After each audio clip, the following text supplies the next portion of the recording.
Let's meet one of the vendors that makes the cotton company what it is today.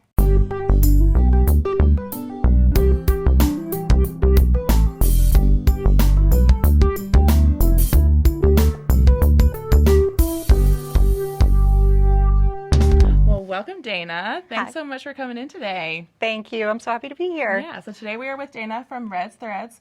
We'd love to hear kind of more about your story, a little bit about you, kind of how you got started.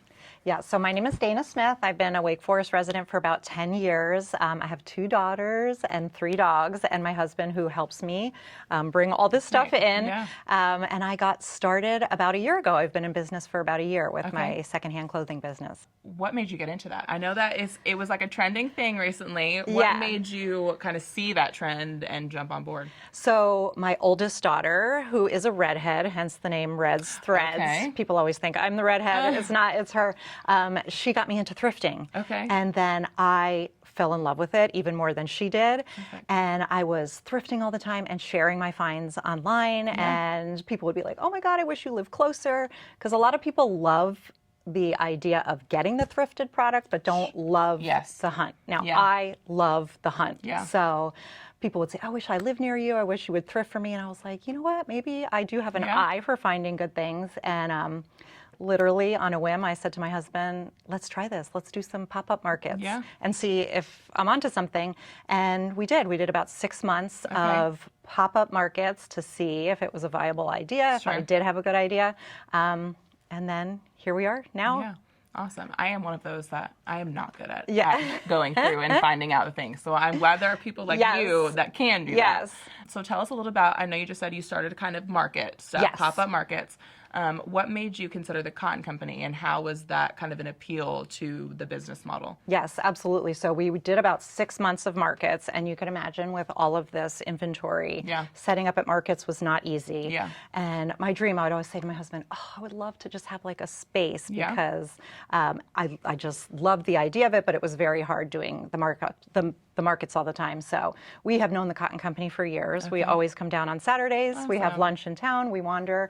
And I would say to him, oh, wouldn't it be amazing to have a booth in here? But I honestly maybe didn't think it was doable for me.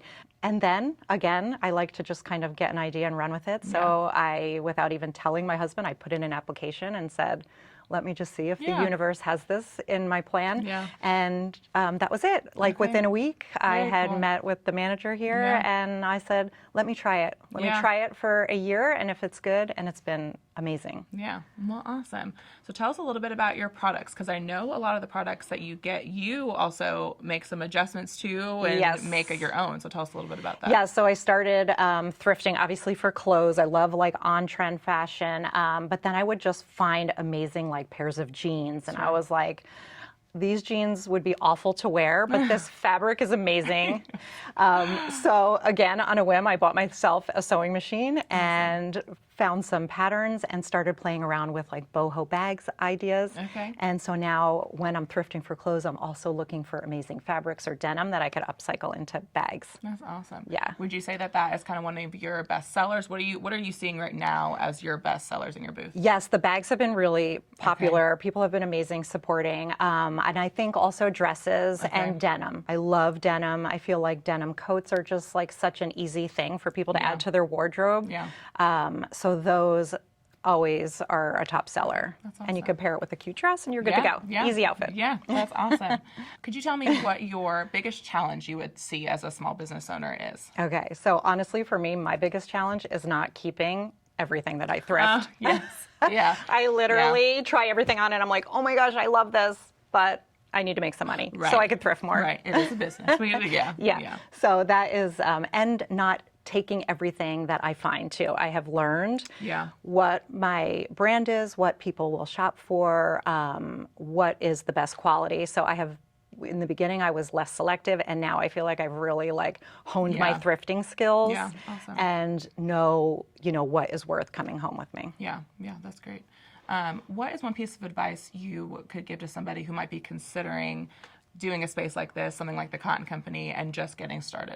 Yeah, I would say I think as hard as doing those pop-up markets and the online stuff was, I feel like it was really important for me to to know if my business was a viable business, and it changed a lot. Where in the beginning I was doing a totally different style of clothing, and then I was seeing what was selling at markets, and I was like, okay, this is not selling, this is what people want. So that really helped me to come to a place like this and be like, I know what my customer is and I know what's going to work, and now I know what to look for. And that was really, really helpful. So it was exhausting, but yet it like fine-tuned that vision of what I wanted my business to look like. Yeah, that's great.